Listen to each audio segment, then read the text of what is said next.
पिछले एपिसोड में वेंगुआन लास्ट वाले क्रिस्टल को हासिल करने में कामयाब हो गई थी, जिसका वजह से उसके पास में जाइंट स्पीड गॉड की पावर आ गई थी और फिर इसका यूज करके उन्होंने वहाँ के सभी डिमन को हरा दिया था। इसके बाद अगले सीन में हम देखते हैं कि हाउचन और सायर उस डिमन को मारने में कामयाब हो जाते हैं, जिसका वजह से बाकी सभी डिमन जिंदा हो रहे थे। फिर हमें पता चलता है कि इसके पीछे असल में सेफ सिटिंग डिमन गॉड का हाथ है। जिसके बाद हाउचन कहने लगता है कि उसे मार पाना इतना आसान नहीं है, क्योंकि कोई भी चीज आसानी से उसे पजस कर सकती है। जिसका वजह से उसे मारने के लिए बहुत सारे डिमन हंटिंग ग्रुप ने ट्राई किया, लेकिन आखिरकार वे सभी उसके हाथों मारे गए। और इसके अलावा अलायंस ने आज तक इसे क्रैक करने के लिए कोई भी रास्ता नहीं खोज पाया। तभी अचानक से हम देखता है कि यहाँ पर कोई पावर एक्टिवेट होने लगी थी और फिर हम देखता है कि इनके चारों तरफ जाइंट स्वॉर्ड आ जाते हैं और कोई डिमन गॉड इनसे कहता है कि तुम तो सच में बहुत ही स्मार्ट हो, लेकिन आखिरकार मैं तो एक डिमन गॉड हूँ और अब इसीलिए तुम यहाँ से बचकर नहीं जा सकते। इसके बाद हम देखता है कि वे इसके बनाए हुए फॉर्मेशन में फंस गए थे, जहाँ पर कि वे इसके सामने कुछ भी नहीं कर पाते। और फिर हम देखता है कि वो फॉर्मेशन इनके पावर को खींचने लगती है, लेकिन अभी भी हम देखता है कि सायर इतना आसानी से हार मानने के लिए रेडी नहीं होती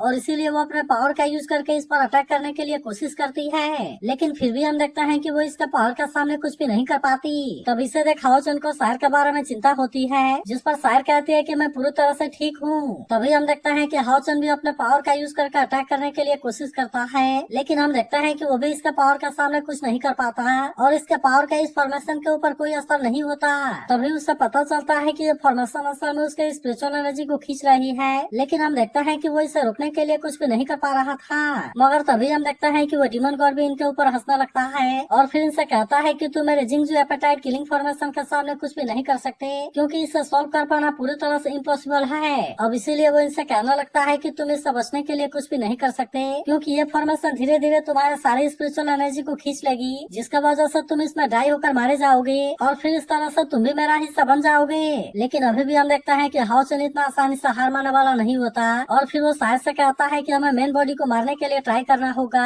और अब इसीलिए हम देखता है कि वे यहाँ पर अटैक करना शुरू कर देते हैं। लेकिन तभी हम देखता है कि इन पर अटैक करने के लिए और भी कई सारे डिमन आ गए थे, जिसका वजह से इनका सामना करने में इनको काफी दिक्कत होने लगती है और अब इसीलिए हम देखता है कि वे इनके सामने ज्यादा कुछ नहीं कर पा रहे थे। लेकिन फिर भी हम देखता है कि सायर इतना आसानी से हार मानने वाली नहीं होती और वो अभी भी अपने पावर का यूज करके इनको मार रही थी। तभी वो हाउचन से कहने लगती है कि तुम फॉर्मेशन के सेंटर के नजदीक में ना जाओ, क्योंकि इसके वजह से तुम्हारी स्पिरिचुअल पावर और तेजी से लॉस होगी। तभी इसी बीच हम देखता है कि डिमन इस पर अटैक करने के लिए कोशिश करता है, लेकिन हाउचन ने इसके अटैक से अपने आप को बहुत ही आसानी से बचा लिया था और इसीलिए हम देखता है कि वो डिमन इसका कुछ भी नहीं कर पाता। तभी वो डिमन गॉड से कहने लगता है कि मैंने तुम्हें ट्रैप करने के लिए अपने मेन बॉडी का यूज किया है और इसीलिए तुम इतना आसानी से यहाँ से आजाद नहीं हो सकते। वही उदाहरण देखता है कि बहुत सारे डिमन सायर के ऊपर अटैक करने के लिए आ गए थे, लेकिन तभी हाउचन भी अपने पावर का यूज करके इन पर अटैक करना शुरू कर देता है, जिसका वजह से वे डिमन इनका कुछ भी नहीं कर पाते और फिर हम देखता है कि वे इन सबको मार देते हैं। लेकिन इसके बाद भी हम देखता है कि इनकी प्रॉब्लम इतना आसानी से खत्म होने वाली नहीं होती, क्योंकि यहाँ पर और भी बहुत सारे डिमन इन पर अटैक करने के लिए आने लगे थे। लेकिन फिर भी हम देखता है कि वे इतना आसानी से हार मारने वाले नहीं होते और वे अभी भी अपने पावर का यूज करके इनको मारने लगते हैं। तभी सायर कहने लगती है कि स्पिरिचुअल पावर को खींचने की इसकी स्पीड काफी ज्यादा है, लेकिन फिर भी इसमें इसकी कोई न कोई कमजोरी जरूर होगी। मगर तभी हम देखता है कि डिमन गॉड अपना और ज्यादा पावर का यूज करने के लिए रेडी हो गया था और अब इसीलिए हम देखता है कि वहाँ पर और भी बहुत सारे डिमन आ जाते हैं, जिसके बाद हम देखता है कि हाउचन और सायर भी इनका सामना करने के लिए रेडी हो गए थे।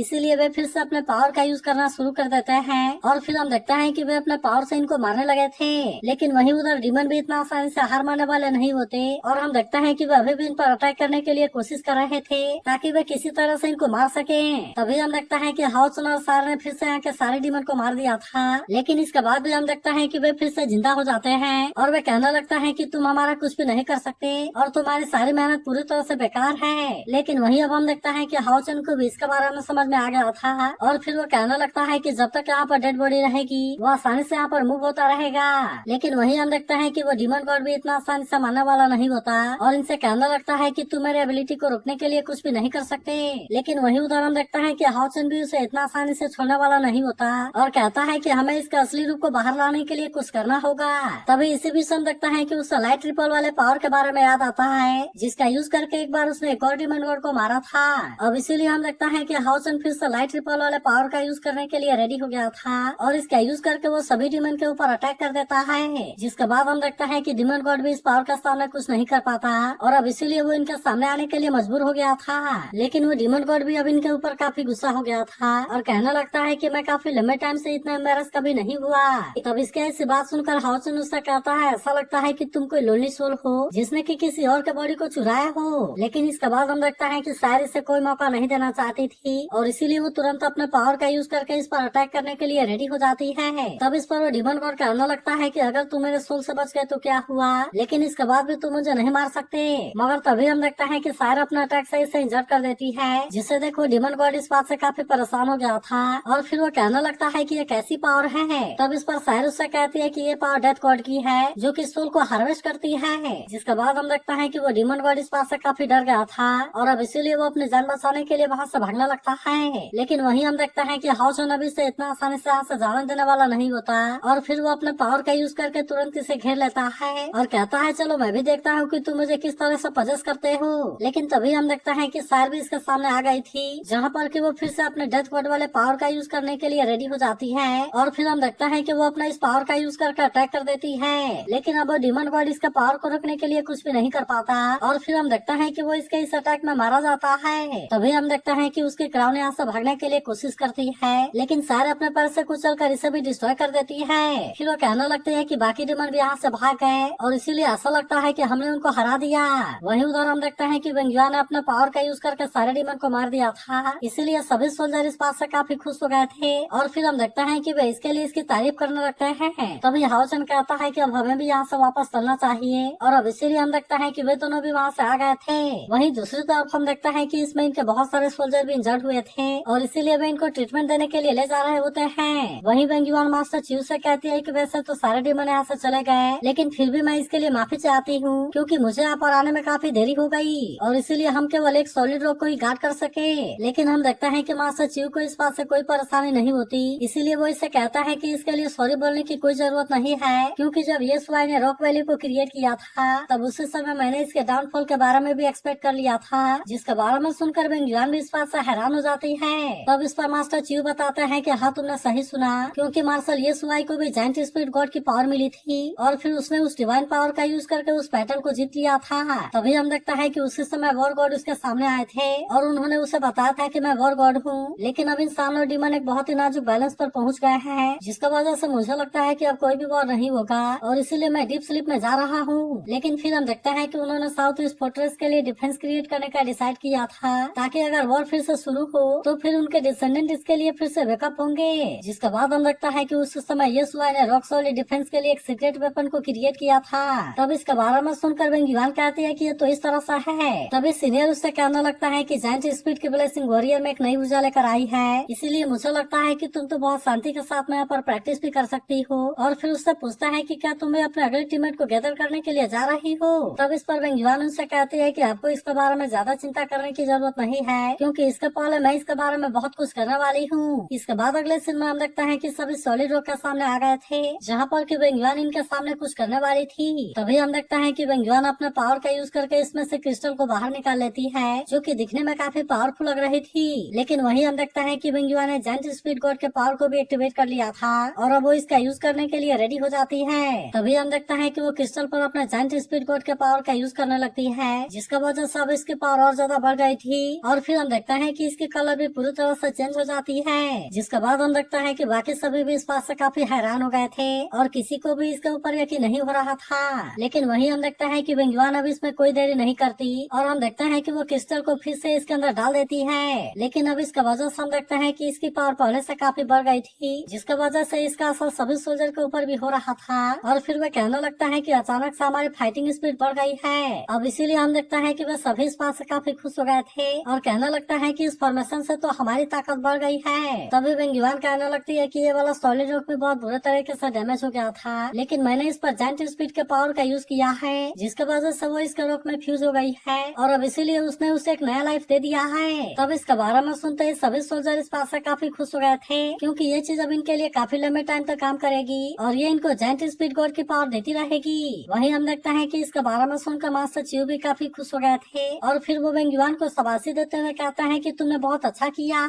इसके बाद हम देखता है कि मास्टर च्यू सभी सोल्जर से भी सब फॉलो करने के लिए कहते हैं और फिर वो सबके सामने कहता है कि वेंगुआन तो वॉर गॉडेस भी है और अब इसीलिए वो वॉरियर वर्ल्ड की नई शॉप ओनर होगी। तब इसके बारे में सुनकर वेंगुआन काफी हैरान हो जाती है कि पावर को काफी बढ़ा दिया था, जिसका वजह से सभी सोल्जर की ताकत भी बढ़ गई गई थी। इसके बाद अगले सीन में हम देखते हैं कि मास्टर चीव हाओ चैन के पास आते हैं और उससे कहने लगता है कि तुम इसे डिजर्व करते हो, और फिर हम देखते हैं कि उसे 1 मिलियन मेरिट पॉइंट दे देते हैं। जिसके बाद हम देखते हैं कि हाओ चैन भी इस बात से काफी खुश हो गया था और फिर वो इसके लिए मास्टर चीव को थैंक यू कहता है। लेकिन वही उधर हम देखते हैं कि वे अपने जीत के खुशी में पार्टी कर रहे थे और अब इसीलिए हम देखते हैं कि वे फिर से ड्रिंक करने के लिए चले जाते हैं। मगर तभी हम देखते हैं कि लिनसिन भी यहाँ पर आता है और फिर कहने लगता है कि अभी तो हम चेन और सीमा सियान को भी लेने के लिए जाने वाले हैं, इसीलिए ऐसा हो सकता है कि वहाँ पर और भी डिमन से हमारा सामना हो और फिर इस तरह से हमें और ज्यादा मेरिट पॉइंट मिल सकते हैं। मगर तभी हम देखते हैं कि वो फेंग और वेंगुआन के बारे में बात करने लगता है और फिर वो हाओ चैन से कहता है कि कैप्टन क्या आपने इसके बारे में नोटिस किया कि वे दोनों यहाँ से गायब हैं। जिसके बाद हम देखते हैं कि सभी सोल्जर अपने जीत से काफी खुश होते हैं और इसीलिए वे पार्टी करने में बिजी थे,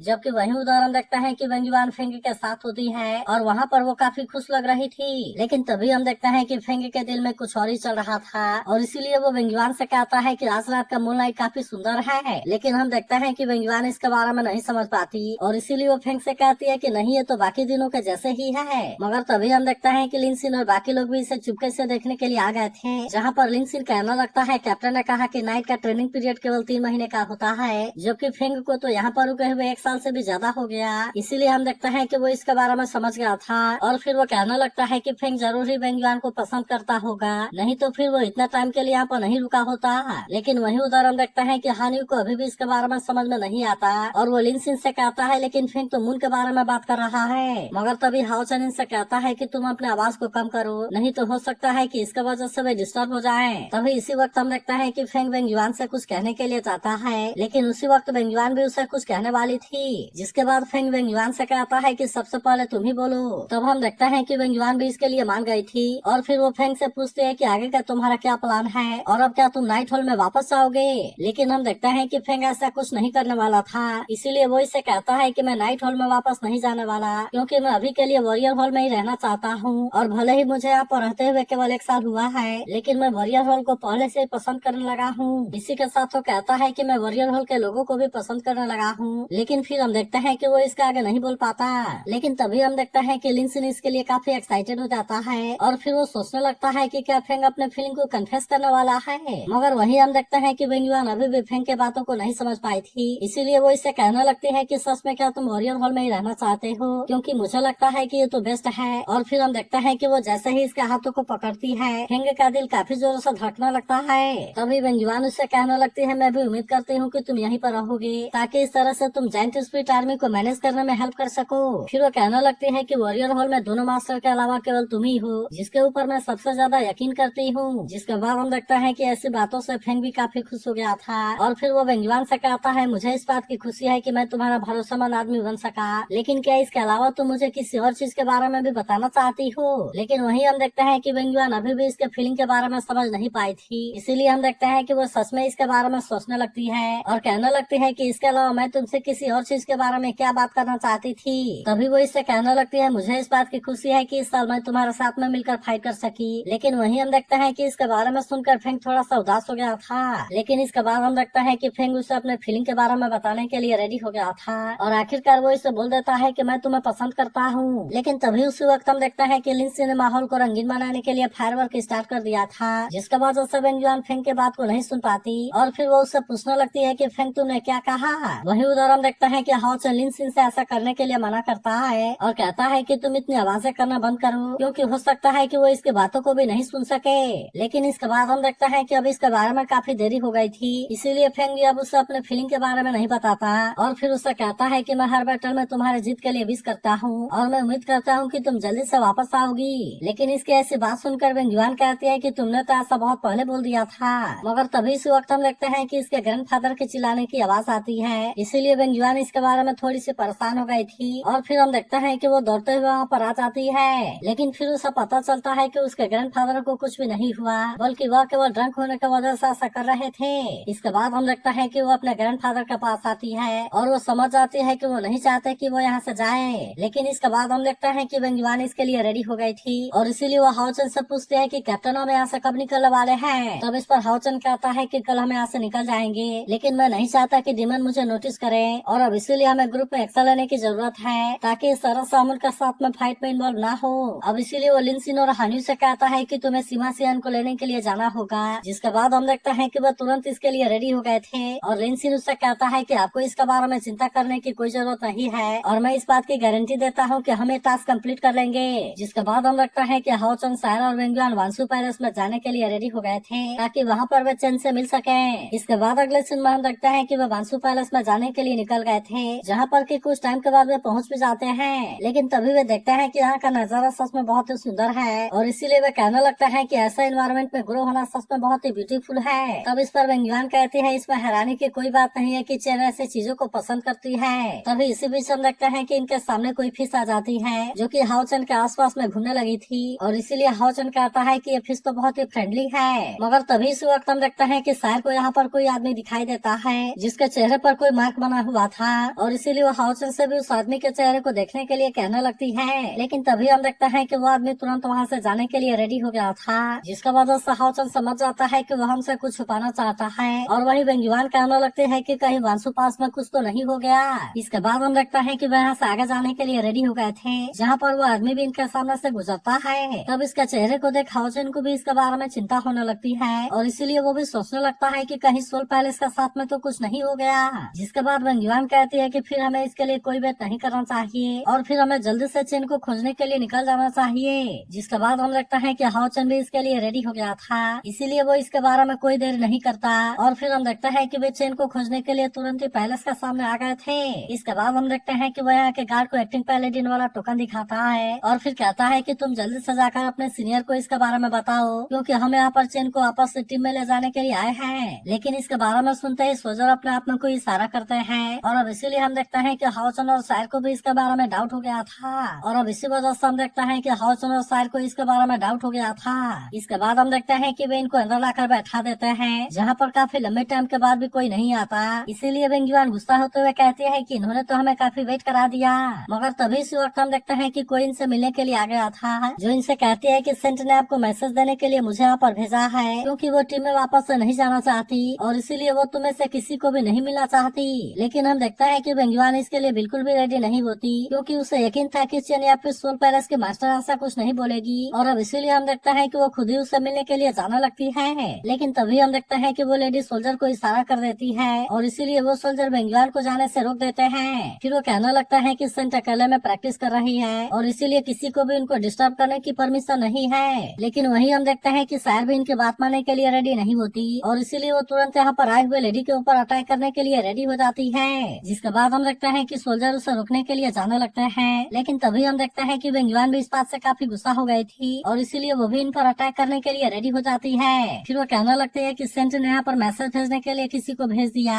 लेकिन इसके बाद फिर तुम बोल रहे हो कि वो साइक्लोजम में प्रैक्टिस कर रही है और इसीलिए मुझे लगता है कि इसके बारे में कोई गड़बड़ है। मगर तभी हम देखते हैं कि हाओ चन इनको शांत होने के लिए कहता है, जिसके बाद वे इसकी बात मानकर इनको छोड़ देते हैं। फिर हाओ चन इनसे कहता है कि हम यहाँ पर कोई भी प्रॉब्लम क्रिएट करने के लिए नहीं आए हैं और इसीलिए मैं उम्मीद करता हूँ कि आप हमें इसके लिए माफ कर देंगे। तब इस पर वो लेडी इनसे कहती है कि चेन हमारे सोल पैलेस के लिए बहुत ही इम्पोर्टेंट है और इसीलिए मैं चाहती हूँ कि कल तुम इस सोल पैलेस से चले जाना। लेकिन अभी भी हम देखते हैं कि हाओ चन इसकी बात मानने के लिए रेडी नहीं होता क्योंकि यहाँ पर उसे काफी अजीब सी फीलिंग आ रही थी क्योंकि यहाँ का कोई भी आदमी इनको चेन से नहीं मिलने देना चाहता, जिसका वजह से हाओ चन समझ जाता है कि चेन के साथ में जरूर कुछ हुआ होगा। अब इसीलिए हम देखते हैं कि वे खुद ही चेन को खोजने के लिए डिसाइड करते हैं, लेकिन असल में ऐसा कर पाना इतना भी आसान नहीं होता क्योंकि यहाँ चारों तरफ केवल सोल्जर फैले हुए थे। लेकिन इसके बाद भी हम देखते हैं कि वे इतना आसानी से हार मानने वाले नहीं होते और वे चुपके से चेन को खोजने के लिए जाने लगते हैं। लेकिन तभी इस वक्त हम देखते हैं कि यहाँ पर एक फिश आ जाती है, जिसका वजह से यहाँ के सभी सोल्जर पूरी तरह से अलर्ट हो गए थे।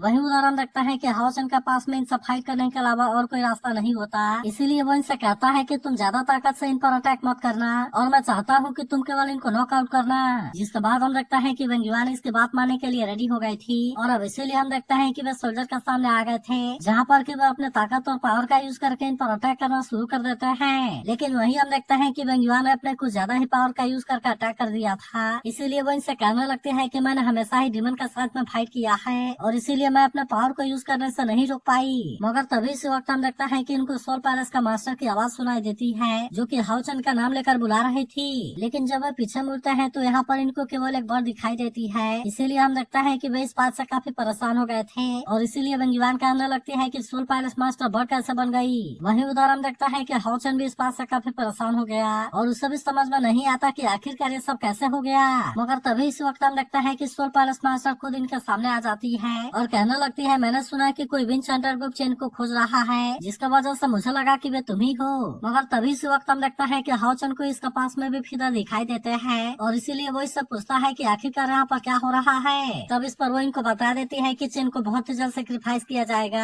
इसीलिए मैं चाहती हूँ कि तुम जल्दी से उसे बचा लो। तब इसके बारे में सुनकर वे सभी इस बात से काफी हैरान हो जाते हैं। वहीं उधर हम देखते हैं कि चेन भी किसी पहाड़ में बहुत बुरे तरीके से फंसी हुई थी, जहाँ पर कि वो हेल्प के लिए आवाज लगा रही होती है। तो क्या आपको लगता है कि हाओचन और उसका साथी चेन को वहाँ से बचा पाएंगे? इसके बारे में कमेंट करके जरूर बताना और अगर आप इसके अगले एपिसोड के लिए भी एक्साइटेड हो तो इसके लिए कमेंट जरूर करना।